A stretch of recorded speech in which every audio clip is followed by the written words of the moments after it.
এই শিল আমল মণ্ডলীর পাকা গির্জা নির্মিত হয়েছিল। আমরা আপনাকে সাদরে গ্রহণ করছি এবং স্বাগত জানাচ্ছি।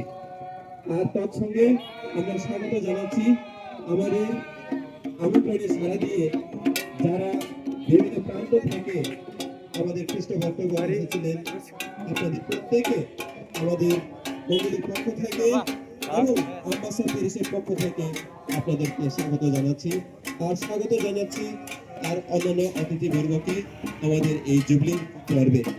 আমরা কিছুক্ষণের মধ্যেই আমাদের মাননীয় বিশ্বপ মহোদয় আমাদের মাঝে উপস্থিত হয়েছে। ফাদার হার্মিস এবং ফাদার আইভেনের হাত দিয়ে আমাদের এই জুবলির ফলক উন্মোচিত হবে। আমরা তারপরে আমাদের প্রাণপ্রিয় বিশপ মহোদয় আমাদের এই জুবলি স্টোনকে আশীর্বাদের মধ্য দিয়ে